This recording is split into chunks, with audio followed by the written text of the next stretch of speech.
नमस्कार, मी जयश्री जाधव जे जे फूड अँड ब्लॉगमध्ये आपलं स्वागत करत आहे।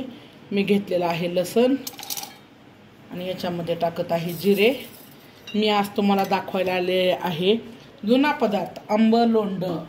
तुम्ही याला काय म्हणता मला माहित नाही। त्याच्यासाठी मी आता हे वाटून घ्यायला लागलेले आहे आणि हे आपण सोजी काढतो का नाही शेवयासाठी, तर त्याचं वरचं आलेले आहे काय म्हणतात त्याला कणी। त्याच्यामध्ये मी आता टाकून घ्यायला लागलेली आहे कांदा बारीक चिरलेला, त्याच्यामध्ये कोथिंबीर, भिजत घातलेले शेंगदाणे। मी डाळ 1 तासापूर्वी शेंगदाणे भिजत घातले होते आणि डाळ भिजत घातली होती। ही हरभऱ्याची डाळ आहे, हरभऱ्याची डाळ भिजत घातली होती। त्यात थोडंसं डाळीचं पीठ पण टाकणार आहे।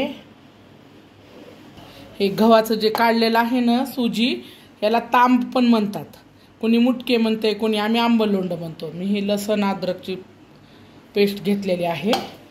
मी याच्यात थोडं डाळीचं पीठ घालणार आहे बाइंडिंगसाठी, धने पावडर आणि तिखट मीठ हळद। धने पावडर टाकायले मी, त्यानंतर मीठ टाकायले, त्याच्यानंतर हे बघा तिखट टाकायले, हळद टाकायले,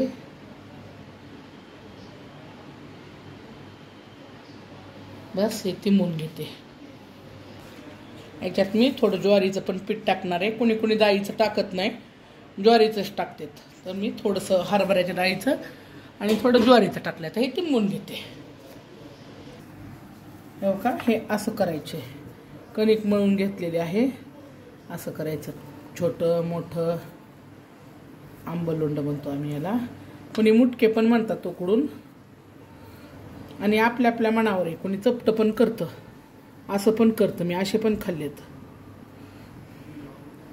जसं पाहिजे तसं करा। मी करून घेते आणि मग दाखवते फोडणी। 4 चमचे तेल, ह्या पळीनं मी 4 पळ्या तेल टाकल्यात।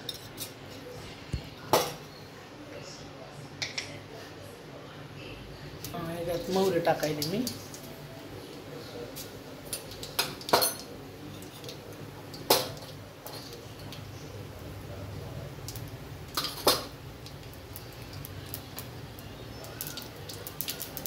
मोहरी तडतडायला लागली।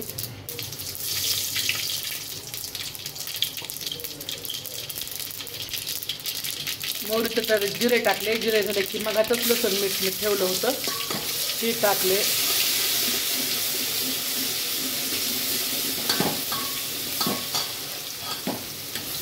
मध्ये पण मीठ टाकलेलं आहे त्या आंबलोंड्यामध्ये, वरून थोडंसं टाकायचं, जास्त होईल याची म्हणजे आकाराने अंदाजाने टाकायचं। हळद टाकायले, रश्याला पण थोडी चव यावी।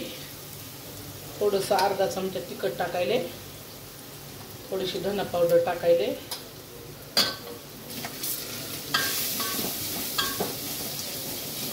पाणी टाकायले, मिक्सरमध्ये पण असं विसळून घेतलेलं आहे। शिजायला पाणी लागलच। त्याला उकळी आल्यानंतर हे आंबलोंड टाकू, थोडी कोथिंबीर टाकून घ्यायले। याला उकळी आलेली आहे, ते आंबलोंडे टाकून घेऊ आपण। आमची लाईट गेलेली आहे।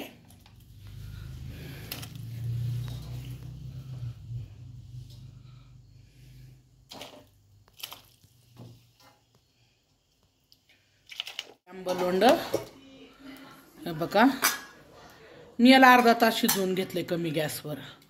चांगले शिजलेले बरे।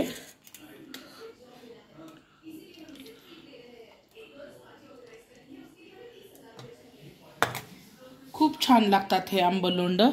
तुमच्याकडे जरी गव्हाची हे नसेल ना, तर तुम्ही रवा घालून पण करू शकतात। रवा घालायचा आणि त्यात थोडं डाळीचं पीठ वगैरे घालायचं, छान लागतात रव्याचे पण। मी तसे पण केलेले आहेत। तुमच्याकडे जर गव्हाची तांब नसेल, कारण एरवी आपल्याकडे तांब नसते सुजी काढलेली, तर तुम्ही गव्हाचा रवा घ्या, त्याच्यात डाळीचं पीठ घालून सेम प्रोसेसनं करा, खूप छान लागतात। करून बघा, खाऊन बघा आणि मला सांगा. लाईक करा, शेअर करा आणि कमेंट करून सांगा.